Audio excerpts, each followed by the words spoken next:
आइए स्टूडेंट्स, आज हम इस टॉपिक में बात करेंगे टाइट्रेशन के बारे में। और टाइट्रेशन से संबंधित जितने भी क्वेश्चन हैं उन और बेसिक बेसिक क्वेश्चन है, मैं उनको इस क्लास में डिस्कस करूंगा। और जिसके बारे में काफ़ी सारे एग्जाम्स में क्वेश्चन भी आए हुए हैं। तो सबसे पहला क्वेश्चन देखो आपका, मैं लेता हूं। ये दो क्वेश्चन बहुत कॉमनली आपने देखे होंगे केमिस्ट्री पार्ट से। एक क्वेश्चन आता आपका कि एक्यूरेसी क्या है, और दूसरा क्वेश्चन देखो ये क्या है, प्रेसिजन क्या है। अब मैं पहले आपसे एक्यूरेसी की बात करूंगा। और एक्यूरेसी का मतलब क्या है, सटीकता। सटीकता का मतलब ये है कि मैं आपको कहूं कि मान लो आपको 20 ग्राम कोई चीज 20 ग्राम आपको वे करनी है।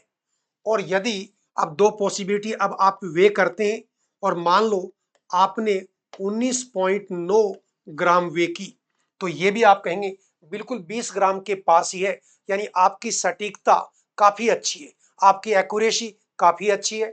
और दूसरा ये भी हो सकता है कि मैंने 20 ग्राम वे करने के लिए कहा और एग्जैक्टली आपने 20 ग्राम ही वे कर दिया, तो ये तो यहाँ तो आपकी जो एक्यूरेसी है और आपकी सटीकता 100% है। और यहाँ भी आप कहेंगे इसके नजदीक ही है।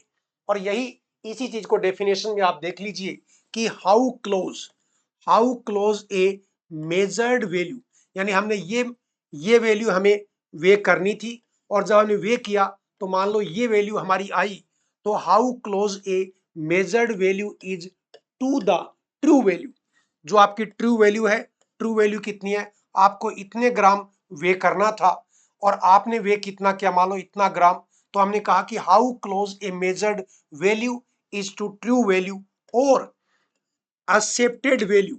और एक्सेप्टेड वैल्यू यानी ये कहते हैं कि मान लो ये 20 ग्राम आपको वे करना था और आपने 20 ग्राम यदि वे कर दिया, तो ये आप कहेंगे ये तो आपकी ट्रू वैल्यू ही आपने एक तरह से मेजर कर दी, यानी आपकी एक्यूरेसी 100% है। और लेकिन यदि आपने इतना ग्राम भी वे कर दिया, तो ये भी क्या एक्सेप्टेबल वैल्यू है, क्योंकि इसको भी हम एक्सेप्ट कर सकते हैं, क्योंकि ये जो एक्यूरेट वैल्यू उसके बहुत करीब है। इसी को हम क्या कहेंगे, एक्यूरेसी। तो यदि हम एनालिसिस में कोई भी मेजरमेंट करते हैं और जितना हमें चाहिए एग्जैक्टली हमने उतनी ही वैल्यू यदि मेजर कर ली, तो ये हमारी एक्यूरेसी 100% होगी। और उसके नियर बाई भी मेजर किया तो एक्सेप्टेबल रेंज में भी आपने उसको मेजर कर लिया, तो वो भी क्या है, एक्यूरेसी है। अब दूसरा पॉइंट आता है, दूसरा पॉइंट है प्रेसिजन, जिसको परिशुद्धता बोलते हैं। इसके अंदर हम क्या करते हैं, एक ही चीज को यदि 2-3 बार यदि मेजर करें, तो जो भी वैल्यू आए वो एक दूसरे के कितनी करीब है, वो ट्रू वैल्यू के कितनी करीब है या नजदीक है, वो अलग चीज है। लेकिन यदि हम कोई मेजरमेंट करें, जैसे मान लो आपको 20 ग्राम आपको मेजर करना था और इसको 3 बार यदि मैं करता हूं और 3 बार करता हूं, मान लो एक बार ये आता है 18.0 ग्राम मेजर किया, अगली बार मैंने 18.1 ग्राम किया, तीसरी बार मैंने मान लो 18.2 ग्राम किया। तो ये जो आपकी जो वैल्यू मैंने मेजर की है ये 20 ग्राम से तो दूर है, यानी ये एक्यूरेसी तो आपकी ठीक नहीं है, लेकिन ये वैल्यू एक दूसरे के क्या है, बिल्कुल करीब है।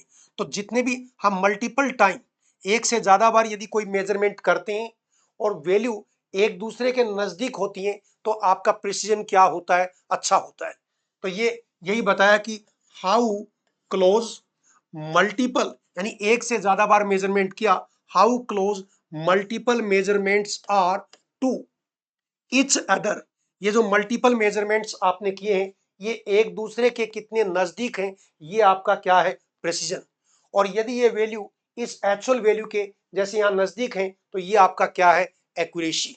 और ये दोनों अलग अलग पैरामीटर हैं। तो एक है आपका एक्यूरेसी का मतलब सटीकता, यानी जो आपको मेजर करना है वही मेजर कर दिया या उसके जितना नजदीक किया, आपकी एक्यूरेसी उतनी हाई है। और प्रेसिजन का मतलब यदि हम एक ही मेजरमेंट को 2-3 बार करते हैं, क्योंकि फार्मास्यूटिकल एनालिसिस में जो हम प्रैक्टिकल करते हैं तो रीडिंग कम से कम हम 3 बार लेते हैं और कई बार ज्यादा भी लेते हैं, तो वो रीडिंग हमारे एक दूसरे के क्लोज आनी चाहिए। इसका मतलब है कि बार बार हम उसी रिजल्ट को प्रोड्यूस कर रहे हैं, यानी हमारा प्रेसिजन क्या है, अच्छा है। अब बात करते हैं next question, A solution of accurately. बड़ा अच्छा क्वेश्चन है, a solution of accurately known concentration, यानी आपके पास में एक सॉल्यूशन है जिसका कंसंट्रेशन आपको एक्यूरेटली पता है, तो इस सॉल्यूशन को हम क्या बोलते हैं? तो पहला क्वेश्चन तो इसी के अंदर छुपा हुआ टाइट्रेट। तो आपने देखो एनालिसिस के अंदर टाइट्रेशन किए होंगे, यदि फार्मेसी में नहीं तो आपने 12th में किए होंगे। देखो ऊपर हम ये आपकी एक ब्यूरेट जो है जिसको आप स्टैंड पे लगाते थे, और इस ब्यूरेट के अंदर जो है एक सॉल्यूशन आप भरते थे, यहाँ फनल लगा के इसमें सॉल्यूशन भरा, और ये ब्यूरेट जिसको आपने यहाँ स्टैंड के ऊपर क्या है, एक स्टैंड है, और स्टैंड के ऊपर आपने इसको फिक्स कर रखा है, और नीचे हमारे पास में एक कॉनिकल फ्लास्क हम लेते थे। अब यहाँ हम क्या है टाइट्रेशन करेंगे, इस ब्यूरेट के अंदर हम कौन सा सॉल्यूशन ऐड करते हैं? वो सॉल्यूशन जिसका कंसंट्रेशन हमें एक्यूरेटली पता है, और उस सॉल्यूशन को हम क्या बोलते हैं? टाइट्रेंट। तो आपसे क्वेश्चन कर सकता है कि वो सॉल्यूशन टाइट्रेशन के अंदर वो सॉल्यूशन जिसका कंसंट्रेशन आपको एक्यूरेटली पता है उसको क्या कहेंगे? तो आप बोलेंगे उसको टाइट्रेंट बोलेंगे, जिसको हम यूजुअली ब्यूरेट के अंदर फिल करते हैं। दूसरा, वो सॉल्यूशन जिसका कंसंट्रेशन आपको डिटरमाइन करना है, वो सॉल्यूशन जिसका कंसंट्रेशन आपको निकालना है, उसको हम नीचे जो है आपका इस कॉनिकल फ्लास्क में लेते हैं, और उसको हम क्या बोलते हैं? उसको हम बोलते हैं दैट इज एनालाइट। क्या बोलते हैं? एनालाइट या एनालाइट सॉल्यूशन। इस एनालाइट सॉल्यूशन का कंसंट्रेशन तो हमें क्या करना है? चेक करना है, डिटरमाइन करना है, और टाइट्रेंट वो सॉल्यूशन है जिसका कंसंट्रेशन हमें पता है। तो और इन दोनों की जब रिएक्शन कराएंगे तो इस रिएक्शन का जो एंड पॉइंट आएगा, उस एंड पॉइंट को चेक करने की, रिएक्शन दोनों के बीच में कंप्लीट होगी, उसको चेक करने के कई सारे तरीके हैं। इंडिकेटर ऐड कर सकते हैं, जो कलर चेंज होते ही रिएक्शन का एंड पॉइंट आ गया, जो आपने 12th में भी किया होगा। तो कुल मिला के यदि मैं क्वेश्चन की बात करूं, एक क्वेश्चन यह था कि टाइट्रेंट क्या है? तो टाइट्रेशन के अंदर टाइट्रेंट क्या है? तो टाइट्रेंट वो सॉल्यूशन है जिसका कंसंट्रेशन हमें एक्यूरेटली पता है। दूसरा क्वेश्चन आपसे पूछेगा कि एनालाइट जो है वो क्या होता है? तो आप कहेंगे एनालाइट वो सॉल्यूशन है जिसका कंसंट्रेशन हमें निकालना है, टाइट्रेशन के द्वारा उसको डिटरमाइन करना है। और यहाँ क्वेश्चन है, जिस क्वेश्चन की मैं बात कर रहा हूं, और यहाँ क्वेश्चन क्या है, इसको मिटा देता हूं। क्वेश्चन आपका है a solution of accurately known concentration, a solution of accurately known concentration use as titrant. बिल्कुल सही बात है, जिसका सॉल्यूशन जिस सॉल्यूशन का कंसंट्रेशन हमें एक्यूरेटली पता है उसको टाइट्रेंट बोलते हैं। Known that is titrant is known as, ये जो टाइट्रेंट है जिसका कंसंट्रेशन हमें पता है, इसको हम क्या बोलते हैं? इसको हम स्टैंडर्ड सॉल्यूशन बोल सकते हैं, क्योंकि इसका कंसंट्रेशन हमें एक्यूरेटली पता है, तो ये स्टैंडर्ड सॉल्यूशन है। और टाइट्रेशन के अंदर आपको पता होगा, आपने पढ़ा होगा, प्राइमरी स्टैंडर्ड और सेकेंडरी स्टैंडर्ड सॉल्यूशन लेते हैं। और जो प्राइमरी स्टैंडर्ड वो सॉल्यूशन या वो सब्सटेंस जिनको प्राइमरी स्टैंडर्ड के तौर पे लेते हैं, वो क्या होते हैं? उनको डायरेक्टली हम लेंगे और उनका सॉल्यूशन बनाएंगे, और उनका सॉल्यूशन बिल्कुल एक्यूरेटली बनेगा, क्योंकि वो सब्सटेंस जो है वो स्टेबल हैं, वो किसी और उनको अच्छी तरह से एक्यूरेटली मेजर कर सकते हैं, और उनका जो सॉल्यूशन है वो क्या है? एक्यूरेट कंसंट्रेशन वाला सॉल्यूशन बनेगा, और ऐसे सब्सटेंस को हम प्राइमरी स्टैंडर्ड जो है वो बोलते हैं। और यहाँ मैंने आपको जो एग्जाम्पल दिए हैं वो स्टैंडर्ड सॉल्यूशन के मान लीजिए, और मैंने यहाँ प्राइमरी स्टैंडर्ड के आपको एग्जाम्पल दिए हैं। जैसे कि आपसे कोई पूछे कि सोडियम ऑक्जेलेट है, सोडियम कार्बोनेट है, पोटेशियम डाइक्रोमेट है, ये जो है ये आप कह सकते हैं ये स्टैंडर्ड सॉल्यूशन है। इनका एक्यूरेट सॉल्यूशन हम डायरेक्टली बना सकते हैं, और इनको हम टाइट्रेशन में किस तौर पे काम में लेते हैं? तो याद रखना, इनको हम प्राइमरी स्टैंडर्ड के तौर पे या प्राइमरी स्टैंडर्ड सॉल्यूशन के तौर पे इनको काम में लेते हैं। तो छोटा सा पॉइंट है, लेकिन इसमें 2-3 क्वेश्चन है। मैंने क्या बताया? वो सॉल्यूशन जिसका कंसंट्रेशन आपको एक्यूरेटली पता है और टाइट्रेशन में काम में ले रहे हैं उसको टाइट्रेंट बोलेंगे। जिसका कंसंट्रेशन आपको डिटरमाइन करना था उसको एनालाइट बोलेंगे। दोनों के बीच रिएक्शन होगी, एंड पॉइंट को डिटरमाइन करने के लिए हम इसमें इंडिकेटर या कोई दूसरा तरीका जो है वो यूज करेंगे। फिर मैंने आपको कहा कि ऐसा कोई प्राइमरी स्टैंडर्ड का मतलब, यदि किसी सब्सटेंस को हम डायरेक्टली वे करके और उसका सॉल्यूशन बनाएं और उसका एक्यूरेट कंसंट्रेशन का सॉल्यूशन बने तो ऐसे सब्सटेंस को हम प्राइमरी स्टैंडर्ड जो है वो बोलते हैं। और ये प्राइमरी स्टैंडर्ड के एग्जाम्पल आप याद कर लेना, ये क्वेश्चन पूछते हैं। सोडियम ऑक्जेलेट है, ऑक्जेलिक एसिड भी लिख सकता है, सोडियम कार्बोनेट है, पोटेशियम डाइक्रोमेट, ये क्या है, प्राइमरी स्टैंडर्ड है। कुछ सब्सटेंस ऐसे होते हैं, जैसे मैं कहूं कि मान लीजिए KMnO4 है, NaOH है, ये ऐसे सब्सटेंस हैं जो प्राइमरी स्टैंडर्ड के तौर पे काम में नहीं आते। इनको किस तौर पे यूज करते हैं, इनको हम यूज करते हैं as a secondary standard solution.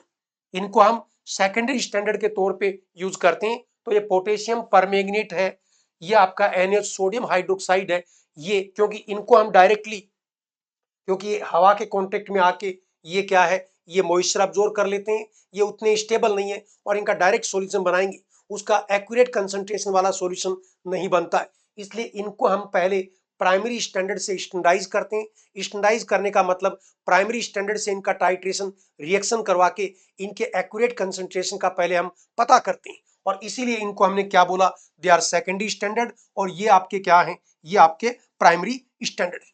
अब एक छोटा सा क्वेश्चन देखो, बहुत इजी, ये पूछा है कि रिडॉक्स टाइट्रेशन, रिडॉक्स टाइट्रेशन का मतलब क्या है, देखो रिडक्शन ऑक्सीडेशन या ऑक्सीडेशन रिडक्शन टाइट्रेशन। तो ऑक्सीडेशन रिडक्शन टाइट्रेशन में क्या होता है, तो इलेक्ट्रॉन का ट्रांसफर होता है इन ऑक्सीडेंट और रिडक्टेंट के बीच में। तो देखो यही लिखा हुआ है, what is transferred between reacting reacting species, जो आपकी रिएक्टिंग स्पीसीज हैं रिडॉक्स टाइट्रेशन में, उनके बीच में क्या ट्रांसफर होता है। तो नाम से ही ऑक्सीडेशन रिडक्शन टाइट्रेशन में क्या ट्रांसफर होता है, इलेक्ट्रॉन ट्रांसफर होते हैं। इसके बाद में नेक्स्ट क्वेश्चन है बड़ा easy, acid base titration also known as, जो एसिड बेस टाइट्रेशन है, जहां हम एसिड और बेस को टाइट्रेशन करेंगे तो ये एक दूसरे को क्या करेंगे, न्यूट्रलाइज करेंगे। तो ऐसे टाइट्रेशन को हम क्या बोलते हैं, न्यूट्रलाइजेशन टाइट्रेशन। तो एसिड बेस टाइट्रेशन जो है वो न्यूट्रलाइजेशन टाइट्रेशन का एग्जाम्पल है। फिर मैं इसी में ही इससे संबंधित क्वेश्चन आपसे कर रहा हूं, इन द टाइट्रेशन ऑफ, यदि हम टाइट्रेशन कर रहे हैं किसका, a weak acid, weak acid है विद ए स्ट्रॉन्ग, स्ट्रॉन्ग क्या है, स्ट्रॉन्ग बेस है। इन the titration of weak acid, acid weak है और बेस कैसा है, strong, the pH at the equivalency point, जब इन दोनों को रिएक्ट करेंगे और इस रिएक्शन का इक्विवेलेंसी पॉइंट पहुंचेगा तो वहां पे eight the equivalency point will be इनका इक्विवेलेंसी पॉइंट कहां होगा। तो देखो आपको ये पता होगा कि हमारी पीएच स्केल 0 से 14 और यहाँ 7 जो है वो क्या है, न्यूट्रल पॉइंट है, और यहाँ 7 से कम पीएच होगी वो क्या है, एसिडिक, 7 से ऊपर होगी वो पीएच कैसी है, बेसिक। अब यहाँ आपका देखो एसिड क्या है, वीक है, ये वीक एसिड है, एसिड का काम होगा पीएच को नीचे रखना, और बेस स्ट्रॉन्ग बेस, बेस का काम है पीएच को बढ़ाना।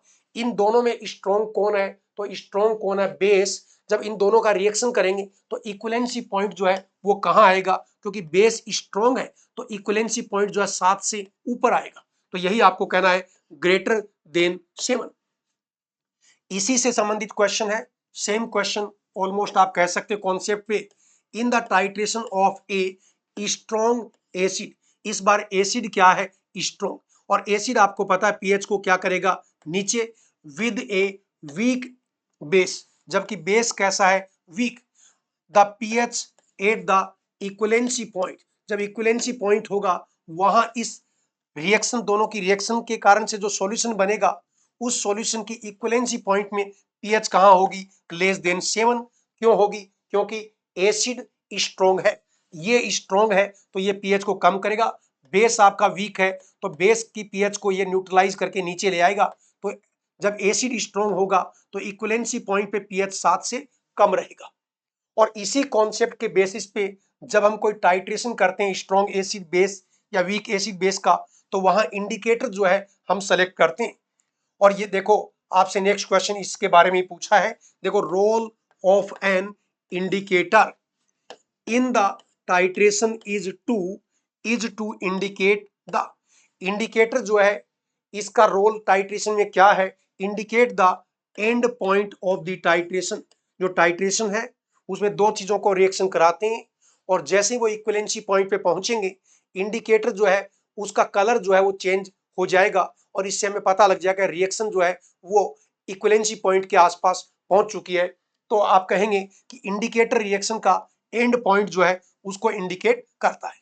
अब इंडिकेटर से रिलेटेड क्वेश्चन आपसे पूछा है कि most suitable indicator for a weak acid. अब देखो वीक एसिड है and strong base titration is. तो आपको याद रखना है यदि वीक एसिड है और स्ट्रॉन्ग बेस है तो न्यूट्रलाइजेशन पॉइंट 7.0 ये आपका वीक है, जबकि बेस कैसा है स्ट्रॉन्ग, तो न्यूट्रलाइजेशन पॉइंट जो है इसका वो ऊपर रहेगा। यानी इस रिएक्शन का जो एंड पॉइंट है वो 7 से ऊपर रहेगा। तो हमें कौन सा इंडिकेटर लेना है? हमें वो इंडिकेटर यूज करना है जिसकी पीएच रेंज इस 7 से ऊपर रहती हो। और उसके लिए कौन सूटेबल है? फिनोप्थलीन। और क्यों है?